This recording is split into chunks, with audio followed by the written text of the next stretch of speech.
Sahabat Kompas TV, kasus kematian Vina masih menjadi sorotan. Belakangan ini muncul ekstraksi percakapan lewat chat yang diperlihatkan oleh pengacara Saka Tatal, Edwin Partogi. Nah, pada kesempatan kali ini bersama saya sudah ada pakar telekomunikasi, Roy Suryo, yang akan mencoba membahas ekstraksi chat tersebut. Nah, Mas Roy, tadi kita sudah Ya. sempat berbincang sedikit ya soal ekstraksi chat Mhm. ini. Nah, ekstraksi chat ini muncul eh, lewat pengacara Saka Tatal, Edwin Partogi, yang mengungkap ekstraksi chat ini. Vina berbicara dengan temannya pada tahun 2016, Ya, sebelum ditemukan tewas. Nah, bagaimana analisis dari Mas Roy sendiri? baik. Yang pertama, terima kasih atas kesempatannya dan saya perlu sampaikan bahwa sampai saat ini, sampai ketika kita bicara ini, saya memang baru dikontak secara lisan dan itu pun unofficial. Artinya unofficial itu memang belum diminta secara resmi ataupun ada pihak-pihak yang resmi meminta untuk melakukan ini. Jadi karena sebelum secara resmi, bahan-bahan yang saya pakai sebagai uji analisis itu masih memang bahan yang sifatnya adalah bahan dari pihak tertentu. Jadi artinya kalau sudah secara resmi, biasa yang saya lakukan adalah saya harus mendapatkan bahannya secara official atau secara resmi. Misalnya apa? Misalnya alat bukti itu harus yang berdasarkan dari BAP yang sudah kalau itu berupa print out ya. Nah, jadi saya mesti cocokkan dulu apakah ini sesuai dengan yang ada di BAP. Kalau sesuai dengan yang ada di BAP, ini catatan saya, berarti itu sah. Artinya sah itu apa? Artinya sudah digunakan dalam persidangan tahun 2017 yang lalu berdasarkan kasus tahun 2016 ya.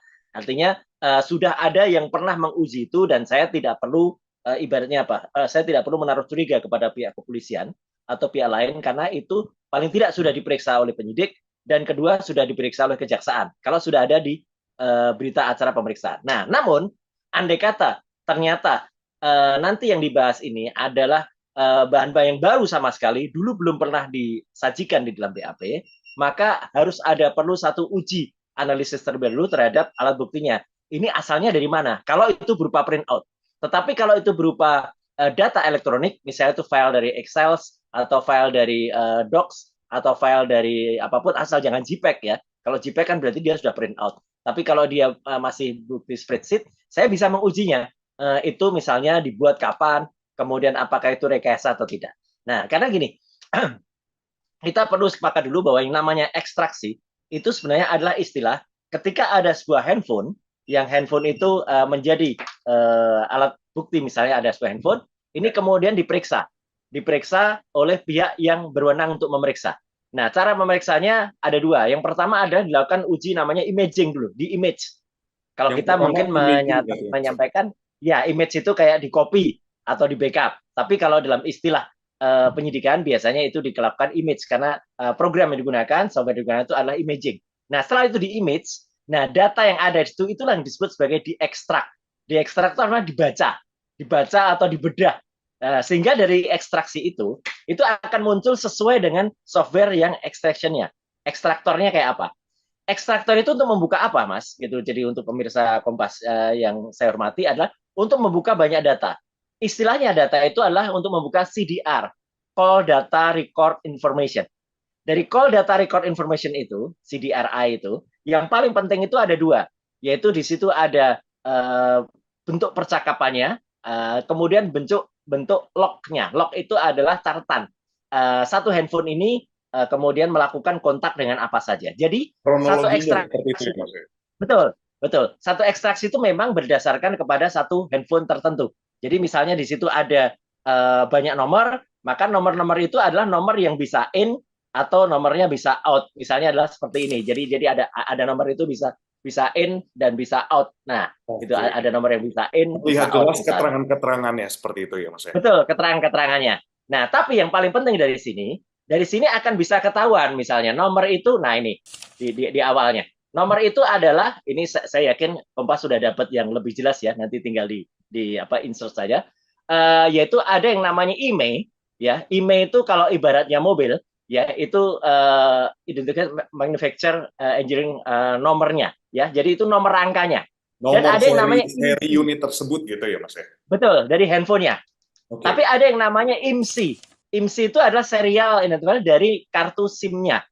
Jadi ada dua identifikasi. Kalau Mobil itu ada nomor angka, kemudian ada nomor mesinnya. Nah, SIM card-nya itu adalah IMSI-nya. Nomor IMSI ini yang kemudian biasanya dikenal sebagai nomor handphone. Jadi kalau kalau kita biasanya pakai 08 sekian sekian sekian, nah di dalam IMSI itu biasanya depannya adalah kalau ada kodenya 510, 511 itu Indonesia ya gitu. Jadi tidak pakai 62 tapi pakai kode awalnya operator, kemudian setelah itu ada berapa digit. Kemudian ada juga nomor CCIC, itu adalah nomor untuk juga sama itu nomor yang tercetak pada kartu IMSI-nya. Jadi pada kartu card-nya. Itu kadang-kadang kan kita lihat kok banyak banget nih nomornya yang mana gitu. Nomor handphone itu pada IMSI, kalau kartu ya CCIC-nya itu adalah kartu yang biasanya dicetak untuk kode dari operator. Misalnya untuk mengaktifkan PUK-nya ya PUK-nya atau kalau kemudian kartu itu keblok, biasanya kita masukkan 19 sampai 22 digit artinya. Nah, jadi itulah yang harus dilihat terlebih dahulu. Jadi kalau ada sebuah hasil ekstraktor ya, itu hasil ekstraksinya tuh berupa CDRI dari satu nomor. Satu nomornya ini yang kemudian nanti akan muncul itu nomor siapa, di situ ada lognya, ada kemudian laknya dan lain sebagainya. Nah, kadang-kadang kenapa saya harus bilang Mas, ekstraktor itu berbeda-beda. Ada ekstraktor itu bisa mengungkap dengan sangat detail yang namanya CDRI itu, call data record formation, tidak hanya log, artinya tidak hanya telepon masuk, telepon keluar, dan isi percakapannya tidak hanya itu, tapi bisa juga memuat lak. Lak itu adalah location activation-nya, ya gitu. Jadi artinya memuat di mana dia lokasinya. Jadi lokasinya ada di mana. Jadi lokasi itu berdasarkan BTS, base transfer station-nya. Artinya pemancarnya, tiang tower pemancarnya. Biasanya di situ juga bisa ketahuan. Nah, yang saya pernah terima di kasus Vina ini memang tidak ada laknya gitu. Tapi nanti makanya kalau itu terjadi saya nanti akan meningkat, misalnya saya diminta secara resmi, saya akan coba kejar, adakah yang ada laknya. Nah, kalau yang ada laknya, udah selesai nih, gampang banget gitu. Kalau ada laknya kan jelas nanti, tidak perlu diperdebatkan lagi pada kondisi yang bersangkutan waktu itu di pertengahan tahun 2016, yang bersangkutan ada di mana, kemudian yang dituju yang di SMS ada di mana itu keluar semua, gitu loh gitu. Nah, hanya masalahnya adalah apakah data itu masih ada? Karena kalau data itu masih ada, berarti kan harus ada dua objek yang kita periksa. Handphone dari Vina itu apakah masih disimpan oleh jaksa? Karena kalau dulu misalnya disimpan oleh penyidik, kemudian disimpan oleh jaksa, itu barangnya masih ada nggak? Gitu. Barangnya masih ada pun, masih bisa nggak nanti diaktifkan kembali? Karena sudah 8 tahun kan gitu. Jadi mungkin baterainya sudah dicari baterai yang pas lagi. Kalau charger saya kira masih sama. Tapi kalau diaktifkan masih mungkin atau enggak. Dan yang kedua, apakah data yang ada tersimpan di operator, kalau tidak ada di handphone, itu ada di operator, itu masih bisa backupnya dibuka. Karena sudah sekian tahun kan. Nah, tapi saya yakin data ini tidak akan pernah hilang Mas di operator. Data itu kalau tidak di backup, dan backup itu biasanya adalah dilakukan dalam periode misalnya 4 atau 6 bulan sekali, dia akan masuk devices yang lain, tidak masuk di server, tapi masuk yang namanya tape backup. Tape backup atau server tape backup atau cadangan. Nah, cadangan itu memang bisa dibuka juga, tapi itu perlu effort yang cukup besar karena dia kapasitasnya pasti besar, terabyte gitu, tera atau petabyte gitu kalau sebuah operator. Tapi itu tetap bisa dibuka dengan permintaan pengadilan atau dengan permintaan dari status hukum yang bersangkutan. Nah, jadi sekali lagi sampai dengan saat ini memang yang saya lihat adalah benar bahwa saya sudah dikontak oleh person-person ya, nama yang Mas sebut tadi sempat juga mengontak saya dan saya berterima kasih dan saya tidak ada soal. Saya pun siap membantu sepenuhnya ya case ini ya gitu dari mana saja. Karena saya tidak pernah memiliki keperbedaan mau dari pihak kuasa hukum dari Saka Tatal, kuasa hukum dari katakanlah Ibtu Rudiana pun katakanlah begitu. No problem karena ilmu pengetahuan itu netral. Ilmu pengetahuan itu tidak boleh berpihak. A ya saya katakan A, B ya saya katakan B. Nah, disinilah kemarin sempat mulai muncul ada pertanyaan-pertanyaan, Mas. Saya terus saja ya gitu. Betul, ada pertanyaan betul. Karena banyak pertanyaan sempat muncul ada komunikasi ya yang dilakukan oleh almarhumah Vina kepada seseorang yang disebut sebagai Mac ya gitu ya, dipanggil aja Mac gitu. Ya. Dan sempat memang tadi perbincangan, kenapa jamnya kok sore gitu? 15 lebih 16. Ya. Itu bukan sore. Jam yang ada di dalam ekstraktor apapun biasanya settingnya adalah setting jam internasional yang disebut sebagai Universal Time ya Mas ya. Betul, Universal Time Code (UTC). Dulu orang mengenal sebagai Greenwich atau GMT. Itu bedanya apa, Mas? Bedanya dengan waktu Indonesia Barat adalah 7 jam. Ya, jadi 7 jam bedanya. Jadi artinya waktu yang ada di situ itu harus ditambahkan 7 jam.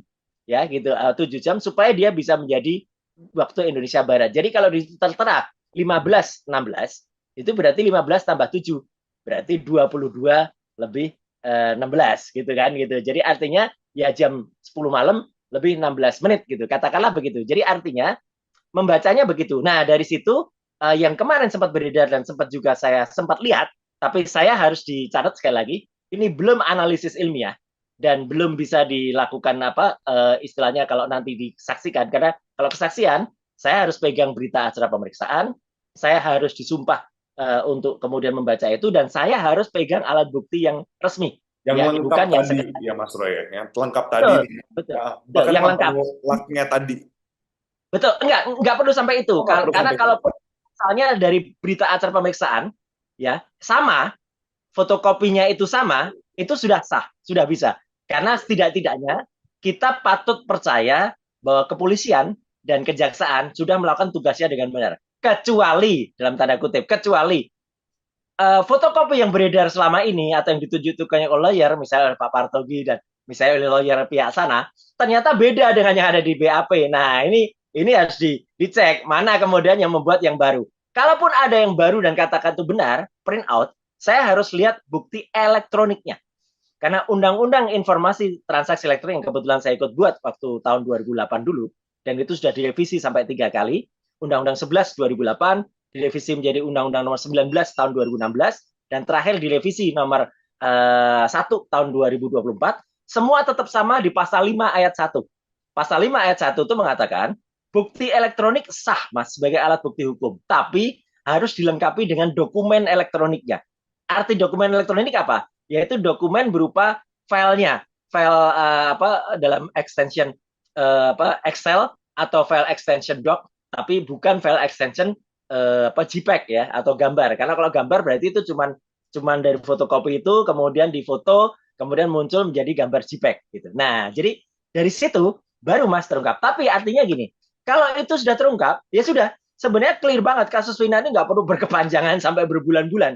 Karena dari situ jelas kapan terakhir handphonenya aktif, kemudian apalagi kalau tadi Mas yang Mas juga sampaikan, apalagi kalau ternyata pihak dari penyidik atau pihak dari misalnya pengadilan bisa memanggil operator dan menghadirkan hasil ekstraksi yang ekstraktornya itu memang detail ya gitu. Jadi ada laknya.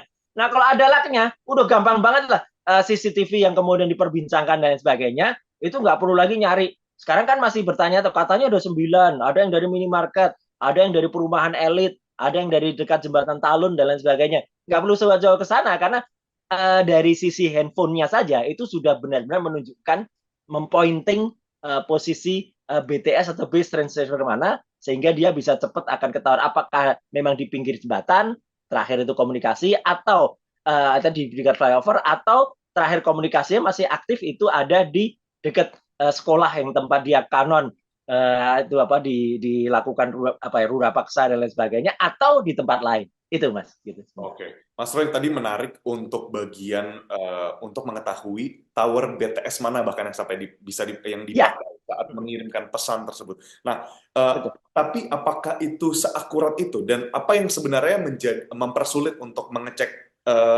lag tadi, Mas Roy? Ya, sebenarnya gini, memang harus akurat. Karena alat uji elektronik ini kan memang harus akurat dan ini biasanya memang kita pakai. Artinya kita pakai. Jadi kayak Mas ingat mungkin dulu ada kasus misalnya yang terkenal banget tuh ada apa namanya teror di Jalan Tamrin gitu ya. Nah di Ya. Jalan Tamrin yang waktu itu ada di yang ngulas Pak Tito waktu itu belum Kapolri gitu ya. Beliau mengukakan dengan sangat detail. Atau bahkan kasus yang sama dengan orang yang sama dan kebetulan saya juga ikut bantu yaitu kasus tentang Tommy Soeharto gitu ya. Dia ada di mana waktu itu. Nah, itu kan kita juga mendeteksinya dan itu ditulis dalam bukunya Pak Tito. Gitu apa saya juga ada di nama saya ada di situ. Itu juga bahwa waktu itu kita ikuti kalau bukan yang bersangkutan, orang terdekatnya. Nah, orang terdekatnya waktu itu dapat terungkap ternyata ada di perumahan namanya Maleo di Tangerang Selatan gitu ya. Nah, akhirnya ketangkepnya juga di situ. Nah, jadi itu detail banget. Karena base transfer station itu memang bisa mendeteksi sampai ke titik paling dekat. Ya, terutama kalau ada di perkotaan atau katakanlah kalau itu di Cirebon, ya meskipun itu BTS-nya masih berupa tower yang tinggi dan tower itu radiusnya biasanya ada sekitar 100 sampai 200 meter.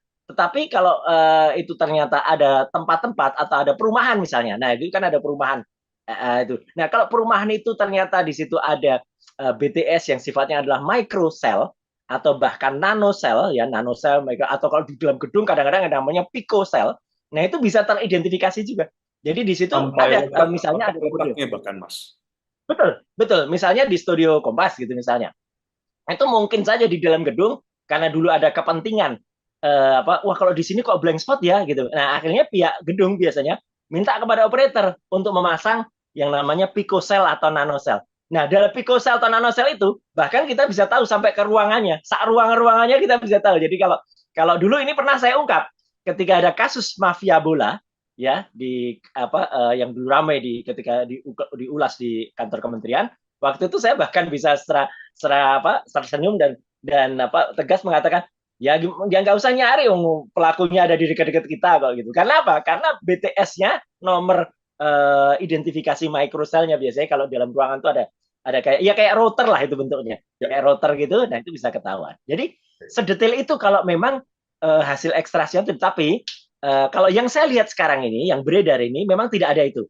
Yang saya lihat ini ya gitu. Jadi di situ hanya berupa ada nomor emailnya ada, IMSI-nya ada, nomor IC-nya ada, kemudian ada log-nya ada. Jadi log itu dia to kemana, ya, kemudian in kemana gitu. Jadi itu jelas. Ada kalog itu ada dua.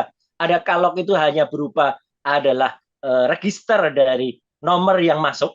Kalau itu voice tidak ada rekaman voice-nya, tidak pernah ada. Kecuali kalau itu misalnya dia suspek dari KPK. Kalau dia suspek dari KPK atau suspek dari kasus yang lain, mungkin dulu pernah dimintakan oleh penyidik rekaman pembicaraannya, maka dari alat lain namanya interceptor, bukan ekstraktor, kalau ini namanya interceptor, itu bisa muncul suaranya, tapi tidak ada di dalam database yang kita bincangkan. Yang ada di sini maksimal adalah nama-nama telepon masuk, jadi call log-nya, jadi call log-nya dan kemudian SMS yang masuk karena waktu itu adalah short message services yang masuk, ya gitu, atau SMS yang masuk, atau SMS out-nya, semacam yang diperbincangkan. Jadi ketemu nggak Mac gitu atau apa gitu ya, itu adalah SMS. SMS memang tercatat di operator dan juga tercatat pada hasil ekstraksi. Gitu. Mas, tadi berarti yang menjadi tantangan untuk mendapatkan luck itu sendiri adalah ekstraktornya. Berarti. Betul, betul. Dan saya yakin sebenarnya bukan masalah waktu. Ini kan kadang-kadang orang bilang 2016 karena pasti nanti ada gitu. Belum ada alat itu. Sudah ada, Mas, alat yang ekstraktor yang sangat detail itu. Bahkan sudah saya pakai dulu itu awal-awal sebelum tahun 2010 saja ada. Saya meneliti kasus-kasus macam ini kan sudah jauh hari, Mas, gitu. Mungkin sekitar 20-an tahun yang lalu ya. Itu sudah ada alat-alat yang memungkinkan ada gitu. Oke, berarti alasan hanya masalahnya enggak, itu kenapa saya bilang alasan-alasan seperti karena kan ada alasan itu dipakai untuk CCTV kan? Betul. Ya kan ada alasan dipakai untuk CCTV kan? Katanya CCTV-nya ada tapi waktu itu nggak ada ahli yang bisa buka. Maaf Mas, saya pernah neliti kasus 14 tahun yang lalu, kasus 2010 waktu itu.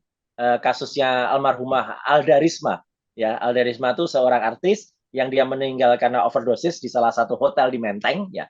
Itu pun CCTV-nya sudah bisa kita periksa. Jadi ada gitu loh. Itu apa? Itu 16 tahun yang lalu. Maaf, 14 tahun yang lalu. Jadi tahun 2010 saja bisa. Lah ini kita kasusnya tahun 2016 kok gitu. Jadi kalau saja misalnya Polsek atau Polres Cirebon tidak memiliki petugas yang ada ya, kejaksaan atau hakim kan sebenarnya bisa minta kepada Mabes Polri gitu, dan Mabes mungkin nanti memerintahkan Polda yang bisa, misalnya adalah Polda Jabar waktu itu ya, atau kalau Polda Jabar nggak bisa, minta ke Barreskrim atau Mabes. Mabes pasti adalah ekspertisnya, dan saya yakin polisi itu pasti ada. Jadi artinya, kenapa nih saya harus bilang gitu, supaya tidak ada alasan lagi kalau nanti ternyata, oh ini zaman dulu nggak ada ekstraktornya. Ada, ya. Hanya saja mungkin sekarang, mungkin ya, ini saya harus posibilitasnya. Ya, handphonenya sendiri sudah tidak bisa dibuka lagi, misalnya sudah rusak secara teknis ya. Jadi handphonenya masih ada fisiknya, tapi tidak mungkin dibuka lagi karena mungkin sudah udah rusak benar ya, baterainya sudah tidak ada, kemudian ada baterainya pun dia sudah mati sama sekali. Meskipun ini sebenarnya sih kalau dikasihkan tukang handphone di Roxy atau di Glodok itu pasti menyala lagi lah gitu, gitu. Jadi sebenarnya masih segala cara lah gitu ada. Tapi kalaupun tidak, sepanjang bukti-bukti ekstraksi yang sekarang sudah beredar itu sama dengan yang ada di berita acara pemeriksaan, ya oke, itu gunakan saja. Jadi cepat aja gunakan itu untuk bisa digunakan sebagai alat bukti yang sah. Setidak-tidaknya time code-nya atau waktunya itu bisa memastikan kalau yang bersangkutan masih melakukan komunikasi pada jam sekian ke sekian dan dengan orang-orang yang ada. Dan orang-orang yang ada itu pun sebenarnya bisa kemudian dilakukan pemanggilan gitu. Saya pernah melihat di salah satu tayangan, dua orang itu kemudian sempat dihadirkan juga secara narasumber dan mereka mengatakan iya benar, waktu itu mereka berkomunikasi juga kok gitu. Jadi mereka ingat, cuman biasanya ingatan orang tuh itu tidak sedetail ingatan teknis dari handphone. Kalau handphone detail banget kan, jam 10 malam lebih 16 itu clear. Kalau ingatan orang kan kadang-kadang wah mungkin sore ya, ternyata malam gitu lah gitu. Atau kapan gitu kadang-kadang. Makanya kesaksian orang itu sekali lagi dengan segala hormat saya, ya kadang-kadang bisa saja dia dilalat atau dicabut ya gitu. Karena apa? Ingatan orang itu memang pendek, tidak sepanjang ingatan dari atau catatan digital evidence yang ada di handphone. Tapi sekali lagi, kalau kepolisian dan kejaksaan dan juga kasus ini mau diteliti secara sains, alias scientific crime investigation, selalu yang disampaikan oleh petinggi-petinggi, ya lakukan ini analisis secara ilmiah ini melalui data ekstraksi handphone, melalui nanti CDR yang ada, call data reconfirmation, dan pastikan juga apakah semua itu sudah pernah diajukan di dalam persidangan, ya buktinya itu ada atau kalau itu ada di sana dan sesuai sama, tidak ada rekayasa, kan tadi ada pertanyaan apa rekayasa apa enggak, nah itu juga bisa. Jadi kadang-kadang ada aja kreativitas yang saya sebut kreativitas yang itu kadang-kadang di print lagi, kemudian diketik lagi, kemudian hanya disajikan print out. Kalau hanya berupa print out, sekali lagi, tidak bisa digunakan, apalagi print out itu berbeda dengan yang ada di BAP. Tapi kalau print out-nya sama dengan yang ada di BAP, daripada kita mengulang lagi BAP, ya udah, pastinya kan ada orang bertanggung jawab. Dan biasanya petugas dari kepolisian yang ditugaskan itu, setidak-tidaknya dia memiliki kompetensi untuk melakukan ekstraksi itu. Karena kan saya lihat ada beberapa halaman itu hasil ekstraksinya.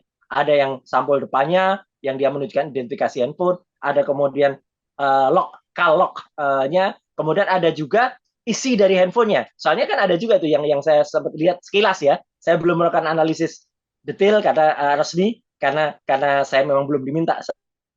Ya. Ini maksudnya apa? Kok ada gambar-gambar beberapa orang, ada JPEG. Nah, itu berarti gambar itu memang ada di dalam handphone yang bersangkutan. Handphone itu kalau diekstraksi muncul semua gitu gambar-gambar atau bahkan sisa gambar yang pernah di-delete pun itu bisa ditampilkan kembali. Dulu saya pernah ini mengungkap kasus kayak gini. Jadi ada penganiayaan seseorang di salah satu hotel di dekat Kompas ya, di Selipi, di Ibis ya, itu melibatkan salah satu anak buah artis. Waktu dia menganiaya anak buahnya, kemudian gambar-gambarnya sudah dihapus, tapi kemudian handphonenya dihadirkan. Saya diminta oleh kepolisian waktu itu untuk kemudian melakukan ekstraksi terhadap handphone itu. Saya gunakan ekstraktor yang betul keluar semua, Mas. Keluar semua. Gambar-gambarnya banget. Sudah bisa keluar. Bisa keluar gitu. Kalau ekstraktornya itu memang ya lumayan canggih dan orang yang melakukan ekstraksi bisa, Mas. Kalau ekstraksi canggih tapi kalau yang ekstraksi juga nggak bisa ya sama aja gitu. Jadi alhamdulillah waktu itu keluar semua, digunakan sebagai alat bukti di persidangan. Dan ini yang penting, ketika melakukan itu semua harus dilakukan sebagai lawful action gitu. Artinya lawful action itu secara hukum benar. Jadi saya diminta secara resmi. Itu tadi makanya saya bilang harus diminta secara resmi ya. Jadi ada permintaan secara resmi. Yang kedua adalah ketika melakukan itu saya tanda tangan juga berita acara pemeriksaan. Kemudian saya disumpah, ada berita acara sumpah. Dan setelah saya melakukan itu, saya lakukan itu tertulis, lengkap, dan kemudian disaksikan oleh, dan saya tidak boleh kemudian dengan seenaknya itu saya bawa pulang, kemudian dilakukan apa enggak. Karena saya pun dulu melakukannya di kantor kepolisian. Jadi saya lakukan di kantor kepolisian, dan apalagi kalau sekarang kan polisi juga banyak lah expert kayak gitu kan gitu.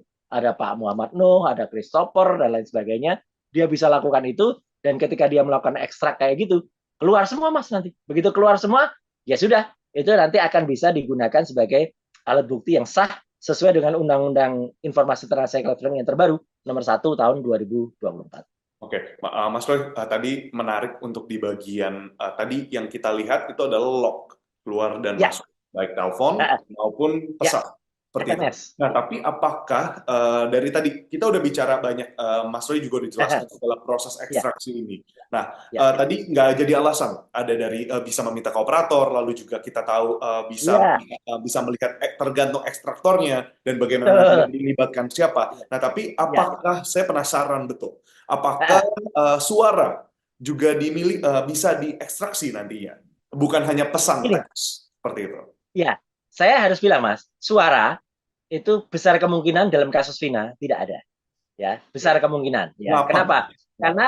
Karena yang bersangkutan, maaf ini, dengan segala hormat saya, memang bukan TSK korupsi, ya kita bukan koruptor. Kalau dia tersangka sebagai kasus korupsi atau dia tersangka koruptor, dia suspek itu, biasanya KPK itu kemudian melakukan yang namanya interceptor, ya, melakukan alat namanya interceptor atau melakukan intersepsi terhadap seseorang. Dan ini pun hanya pihak-pihak tertentu yang boleh melakukan, gitu loh. Oke. Ini pernah terjadi dulu. Saya pernah diminta oleh salah satu instansi resmi ya waktu itu untuk melakukan intersepsi ya beberapa tahun yang lalu. Tapi saya bilang saya tidak punya kewenangan atau hak untuk melakukan itu. Jadi kerjasama saja dengan pihak yang biasa melakukan itu. Dan ternyata ketika melakukan itu, ya alhamdulillahnya orang yang bersangkutan, kebetulan dia memang TSK gitu korupsi, koruptor, ternyata sudah dilakukan interceptor oleh institusi yang melakukan penyidikan terhadap hal itu dan bisa muncul ini sudah kok datanya sudah ada semenjak 2 tahun yang lalu gitu. Jadi ya 2 tahun yang lalu omongannya ada Mas gitu. Karena apa? Karena pembicaraan itu memang sudah terekam. Tapi Mengapa kasus Vina saya ini tidak yakin bisa diintersepsi, Mas Roy? enggak. Saya yakin tidak. Karena apa? Ya, mohon maaf ini sebelumnya. Vina memang bukan siapa-siapa. Vina Eki sebelumnya bukan siapa-siapa. Kalau saja mungkin mereka itu adalah pejabat publik awalnya, gitu ya, atau level ataupun kalau bukan pejabat publik adalah orang yang dituduh melakukan tindakan tercela korupsi, mungkin sudah ada pihak lain yang melakukan intersepsi. Itu kasus yang dulu pernah juga saya bantu. Jadi ketika aparat ini melakukan itu, saya bilang coba aja cek ke institusi sebelah, saya bilang gitu. Siapa tahu dia punya. Ternyata ada. Ya udah, kerjasama aja, clear. Udah, jadi kalau muncul semua rekaman pembicaraannya bahkan semenjak 2 tahun sebelumnya. Gitu. Tapi yang ada di dalam data yang kalau diekstraksi secara handphone, ya gitu, atau itu yang dilakukan secara dari operator tidak pernah menyimpan rekaman suara, ya gitu. Operator tidak pernah menyimpan rekaman suara itu sepanjang memang tidak diminta, dan diminta pun operator juga tidak berhak. Apalagi sekarang ada Undang-Undang Perlindungan Data Pribadi ya nomor 27 tahun 2022 ya, artinya di situ memang rekaman data pribadi itu bukan di operator, tetapi dia justru ada pada pihak aparat yang memang memiliki wewenang atau memiliki hak secara hukum untuk melakukan lawful interception. Jadi kalau dia tidak lawful interception, dia unlawful interception, itu malah dilarang dan melanggar Undang-Undang Perlindungan Data Pribadi. Oke, Mas Roy, berarti interseptor ini bisa Ya. dilakukan dan diaplikasikan secara langsung saja, atau bisa sebenarnya lihat dari history gitu, maksudnya lihat dari yang Enggak, sudah terjadi. harus dilakukan secara langsung oleh Oh, alat yang beda, bukan baik. ekstraktor. Alatnya beda. Interceptor itu alatnya ada khusus lah. Itu ada mobil tertentu ya, bentuknya mobil. Kalau dulu bentuknya mobil, kalau sekarang bentuknya koper, Berarti koper memang kecil gitu ya. direncanakan seperti itu. Direncanakan, harus Oh, oke. direncanakan, Baik, harus sejak awal dilakukan, baik. dan itu pun tidak bisa sepanjang waktu. Misalnya KPK melakukan intersepsi terhadap seseorang, kemudian orang ini di-tag mulai dari sekarang gitu, ya ini ada waktunya kan, gitu, nggak mungkin sepanjang saat. Tapi memang kejelekan interceptor ini, kalau kita lihat, mohon maaf lagi ya, pada kasus-kasus yang misalnya yang sudah diungkap oleh KPK, dulu KPK pernah mengungkap kasus yang melibatkan mantan ketua institusi tinggi ya gitu. Jadi waktu itu semuanya muncul Mas, sampai ke hal yang sifatnya pribadi pun juga muncul. Jadi, jadi pembicaraan dia bukan hanya yang dilakukan dengan kasus terkait, tapi pembicaraan dia dengan wanita, pembicaraan dia dengan keluarga. Nah, itu muncul. Itu yang kemudian kan menjadi pertanyaan juga, sah nggak kemudian kalau bukti yang lain itu kemudian ikut diungkapkan di sidang gitu kan misalnya gitu. Jadi Baik. memang jadi ribet Mas gitu kalau kalau kalau kalau soal intersepsi ini gitu. Karena kalau intersepsi ini memang keluarnya juga bisa seperti yang kita sering lihat lah kalau di persidangan itu apa kata-katanya maksudnya halo kemudian ya posisi di mana gitu apa dusnya sudah siap belum gitu kemudian oh iya ini ada apel Malang gitu atau apel apel Amerika gitu itu kan istilah-istilahnya kemudian jadi muncul semua begitu itu sudah di tekskan gitu di ditranskripkan nah itu muncul semua tapi transkrip itu berasal dari rekaman pembicaraan alat namanya interceptor tapi itu harus dilakukan secara dari awal sebelumnya atau harus direncanakan kalau menurut Mas tadi. Dan saya cukup yakin ya terus terang ini saya objektif aja. Dalam kasus Vina dan Eki ini nggak ada rekaman pembicaraan itu nggak ada. Karena mereka mohon maaf ini memang bukan orang yang kemudian pantas untuk dilakukan rekaman itu atau penyadapan itu ya. Gitu. Tapi kalau yang bisa membantu adalah ketika handphone ini diekstraksi sekarang ini dan kemudian ekstraktornya meskipun ekstraktornya tidak keluar laknya, tidak keluar posisinya, nggak apa-apa, ya. Setidak-tidaknya bisa muncul isi-isi pembicaraan dan waktunya. Yang paling penting kan waktu atau timestamp itu kan jelas banget gitu. Ternyata pada jam sekian mereka masih gitu, atau jam sekian mereka masih komunikasi. Berarti ini apa? Mohon maaf ini kalimat saya, kata-kata saya mungkin agak agak apa ya menghebohkan. Itu membuyarkan kesaksian-kesaksian secara oral dari orang-orang, Mas. Karena kalau kesaksian orang itu kan bisa dia ada apa ya, ada pretensi tertentu. Tapi kalau alat bukti berupa ekstraksi ini nggak ada anunya mas. Dia nggak ada pretensinya terhadap apapun ya dia A ya dia bilang A. Di situ terjadi komunikasi atau terjadi komunikasi. Kalaupun terjadi kesalahan, biasanya kesalahan itu ada pada setting waktu biasanya. Tapi kalau setting waktu ini adalah setting waktu dari operator, biasanya dia nggak salah. Karena operator itu standarnya internasional. Nah, Default ya. setting waktu yang saya maksudkan, ya setting waktu yang saya masalah itu misalnya terjadi pada kasus kopi sianida, pada kasus ketika terjadi kasus kopi sianida itu di Cafe Olivier, itu ketika dilakukan perekaman CCTV, memang tidak dilakukan proses namanya synchronizing. Ya, jadi gini, uh, sinkronisasi waktu ini memang penting. Makanya sejak awal, ketika pertama kali print out dari ekstraksi ini muncul, itu sudah ada statement dari pihak-pihak tertentu mengatakan, oh ini waktunya nggak mungkin, kenapa sore hari gitu kan? Nah, saya bilang waktu itu langsung ya gitu. Saya tidak memihak manapun ya. Saya bilang semua harus hati-hati karena bukti daripada ekstraksi itu biasanya dari operator dan operator itu biasanya menggunakan standar waktu yaitu UTC atau Universal Time Code. Jadi itu enak gitu. Kalau kalau CDR atau kalau data record information dari handphone itu enak. Nah, yang menjadi sering masalah adalah rekaman CCTV atau rekaman-rekaman pada kamera-kamera pengawas. Kalau rekaman kamera pengawas itu memang tidak ada setting internasionalnya. Biasanya itu disetting pada mesin DVR, digital video recorder yang bersangkutan. Pada kasus kopi sianida yang melibatkan Jessica Kumala Wongso dan kemudian korbannya adalah Mirna Salihin waktu itu adalah rekaman yang ada pada Cafe Olivier. Ini saya harus objektif mengatakan memang ada kesalahannya atau ada tidak kekurang akuratan penyidik waktu itu tidak melakukan sinkronisasi waktu.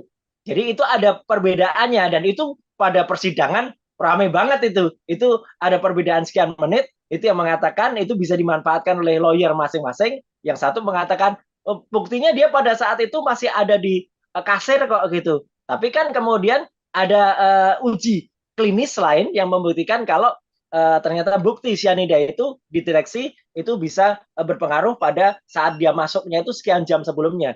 Dan ketika ditarik sekian jam sebelumnya, waktunya tidak cocok dengan yang ada di CCTV. Karena dari CCTV itu belum diminum, waktu itu masih baru. Nah, ini sebenarnya gampang jawabnya. Karena yang ada di CCTV itu belum dilakukan sinkronisasi. Kalau waktu itu sudah disinkronize, ya, waktunya akan kemudian sama dengan hasil laboratorium yang mendeteksi adanya sisa sianida yang diperiksa pada laboratorium kesehatan. Jadi itu penting banget ya sinkronisasi. Nah, kecuali CCTV yang bersangkutan itu di up ke dalam satu apa namanya cloud ya. Sekarang kan banyak Mas Ya, CCTV yang di up ke cloud. Misalnya kita punya CCTV di rumah, kita up ke cloud. Nah, waktu di cloud ini biasanya bisa disinkronize, gampang. Kalau waktunya di cloud, tinggal kita bandingkan cloud sistem misalnya XMI atau misalnya CCTV HK Vision atau apa itu biasanya akan muncul nanti waktunya. Itu tinggal di setting. Tapi sekali lagi, sinkronisasi waktu kalau pada kasus Vina dan Eki itu sebenarnya gampang, clear banget. Tinggal waktunya disesuaikan dengan UTC, Universal Time Code, artinya Indonesia ini UTC plus 7. Jadi Indonesia itu sama dengan UTC plus 7 atau GMT plus 7. Tinggal nanti dicocokkan waktu yang tertera di CDRI itu hasil ekstraksi itu berapa itu di situ jelas nih. Di situ ada waktunya kemudian UTC plus 0. Artinya dia waktunya UTC.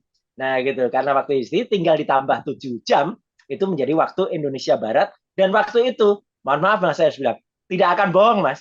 Tidak bisa bohong karena waktu itu adalah waktu yang sudah benar-benar ditentukan pada saatnya dan kemudian tidak bisa dicabut oleh keterangan yang sekarang banyak banget yang keterangan oh tadinya iya mengatakan enggak tadinya mengatakan ya ternyata iya kayak ya, gitu Mas. berarti dari analisisnya Mas Troy sendiri sebenarnya udah nggak ada alasan kalau tidak bisa dilihat secara saintifik seperti itu. Bahkan saintifik ini mengarah pada hal-hal teknis yang sangat sudah jelas, benar, sudah akurat seperti itu kan ya Mas ya? Betul, betul. Meskipun dengan catatan sekali lagi Mas, dengan Ya. catatan harus diingat print out yang sekarang beredar dan dipegang oleh kuasa hukum itu sama dengan yang ada di BAP yang ada dihadirkan di sidang. Kalau itu sama, ya itu berarti apa? Berarti ya dulu sudah pernah diperiksa. Saya percaya analis dari pihak kan polisi kan pasti juga punya analis teknis. Ya, analis teknis pasti dia sudah membaca.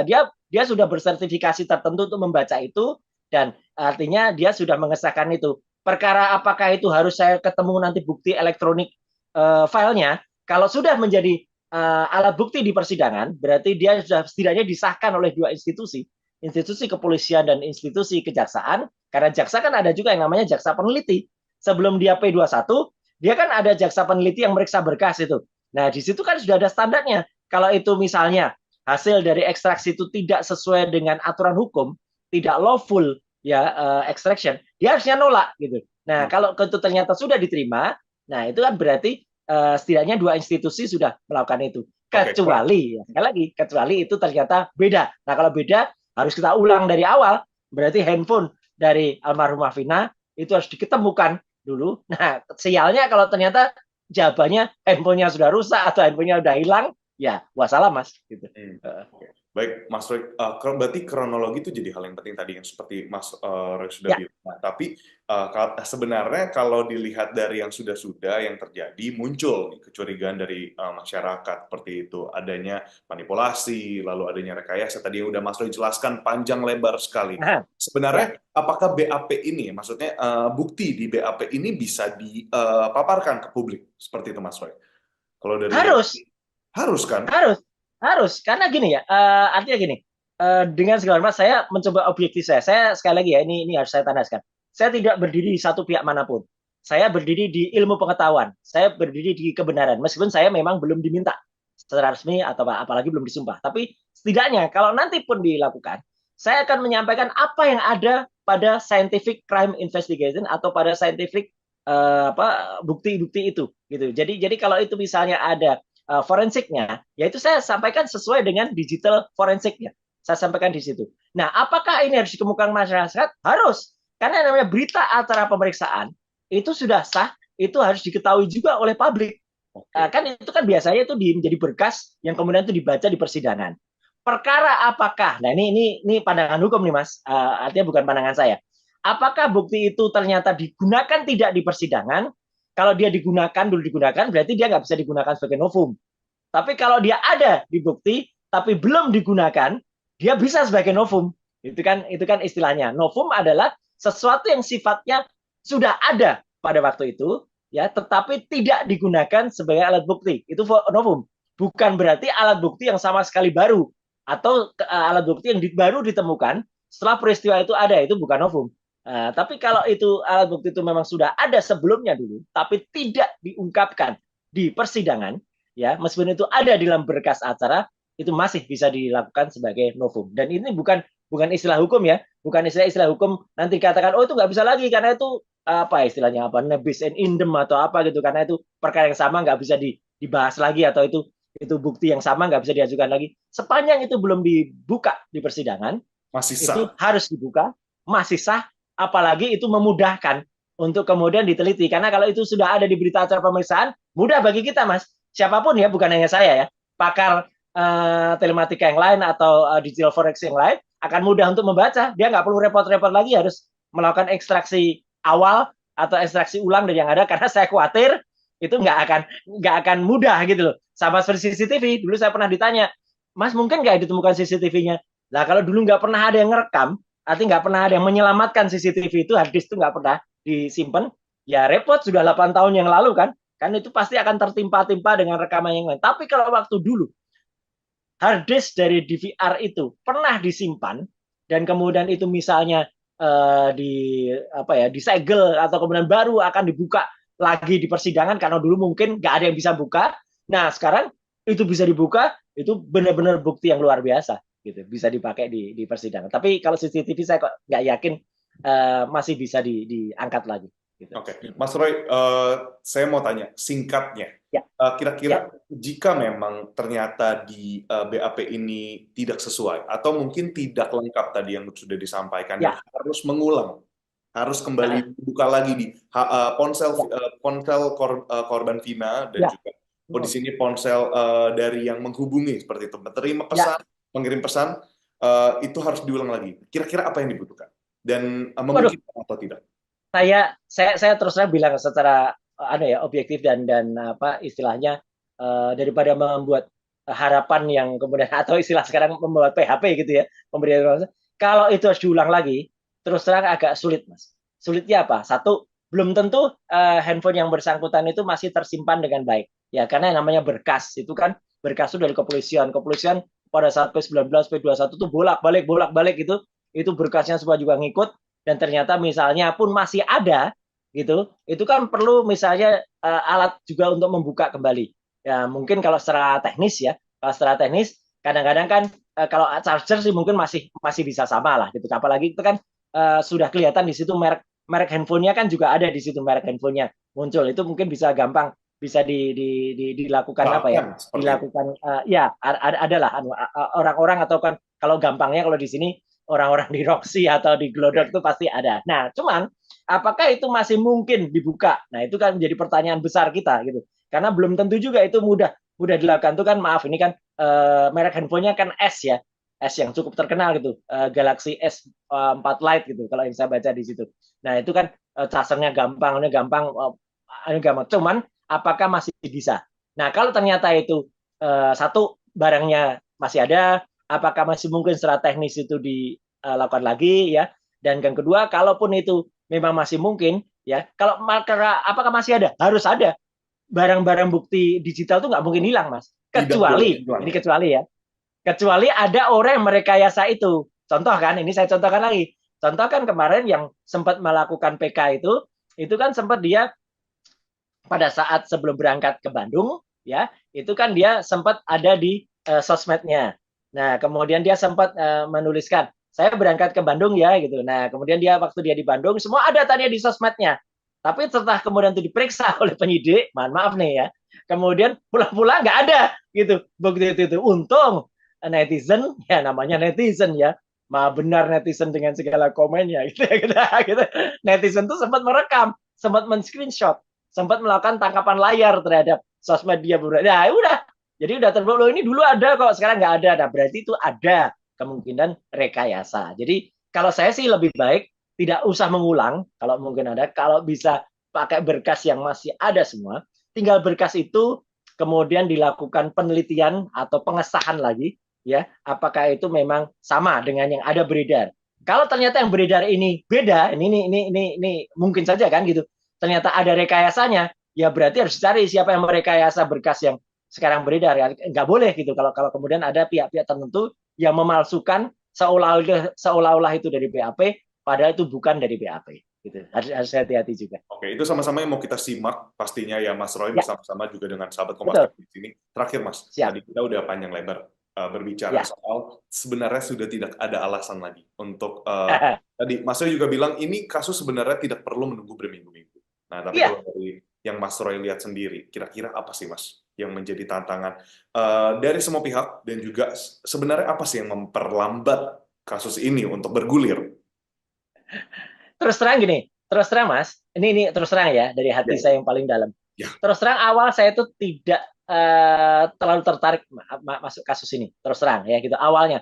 Karena apa? Kasus ini sebenarnya simple, simple gitu sebenarnya. Kasus-kasus macam ini itu yang setara dengan ini, itu dengan mudah dan cepat sekali. Kepolisian tuh cepat kok ngungkap kasus kayak gini. Seperti saya tadi lihat sampaikan, kasus bom Tamrin, kasus Tommy, kasus ada perampokan di mana itu dengan cepat bukti CCTV, kemudian bukti rekaman handphone tuh cepet banget. Hitungannya bahkan kadang-kadang hitungannya bukan minggu, hitungannya hari atau bahkan jam udah langsung keluar. So, kasus ini kok panjang banget gitu. Jadi waktu itu saya terus terang melihat ada apa sih kasus ini gitu. Nah, kemudian mulai muncul bahwa kemungkinan besar ini ada kesalahan di awal, kesalahan prosedur di awal yang tadinya sebenarnya kasus A hanya kasus 33 gitu, 33 itu kecelakaan gitu ya. Hanya kasus 33 kemudian menjadi kasus apa pembunuhan. Nah, kemudian pasti ada pihak-pihak yang kemudian merasa keberatan kalau kemudian diulang lagi atau diulang lagi. Nah, itulah makanya kemudian kan muncul banyak silang pendapat. ya, Kemudian ada sampai institusi yang sama saja seolah-olah tampak beradu gitu ya. Ada level polsek, katakan ini dulu kasusnya begini, ternyata belum naik ke Polres, ternyata di Polres begini, ini ternyata udah diambil lagi sampai ke TP1 Pak Kapolri sampai juga mengatakan ini harus disidik secara objektif dan setransparan mungkin bahkan sampai presiden. Begitu sudah sampai presiden komentar, ini bagi saya Mas terus terang malah aduh, kasus kayak gini kok harus melibatkan sampai RI 1 sih gitu.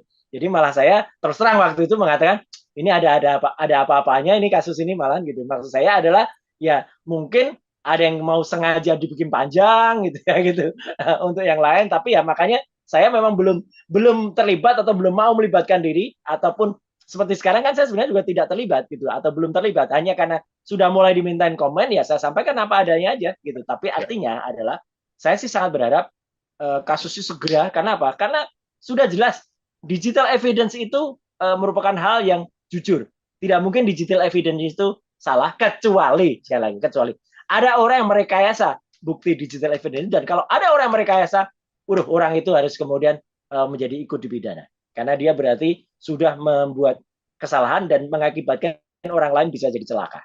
Betul. Baik, baik, Mas Roy. Oke, Sekian wawancara kita pada baik, hari ini, Mas Roy. Begitu, siap. terima kasih. Kami dari Kompas TV juga bisa berbincang-bincang mengenai ekstraksi Sama-sama, percakapan Mas. dari ponsel Vina ini. Nah, sahabat Kompas TV semua yang ada di rumah dan yang menonton sekarang wawancara dengan Mas Roy barusan yang kita lakukan, mengetahui dan juga pastinya berharap bahwa pihak kepolisian dapat menyelidiki Ya, dan juga menuntaskan kasus ini dengan sesuai cepat. dengan prinsip Betul, digital scientific evidence ya gitu ya. betul. Dan Investigasinya harus menggunakan digital evidence. Ya, ya, dan juga dengan akurat dan juga presisi. Nah, siap. harapannya juga untuk semua pihak yang dilibatkan, baik itu ekspertis maupun dari pihak-pihak lainnya, seperti kuasa hukum dari banyak pihak yang sudah ikut di dalam kasus Ya, ini, dapat juga mengutamakan tadi sains dan juga ya, mengutamakan yang pastinya kebenaran. Seperti itu, sahabat Kompas betul. TV. Saya Edwin Chan dan di sini bersama dengan saya. eh, Mas Roy Suryo, terima kasih banyak Mas atas Ya, waktunya sekali lagi. sama-sama. Terima kasih. Baik, Semoga sampai bermanfaat, jumpa. Mas Edwin. Semoga Sampai jumpa bermanfaat untuk Kompas TV. semuanya. Sampai jumpa. Baik, makasih.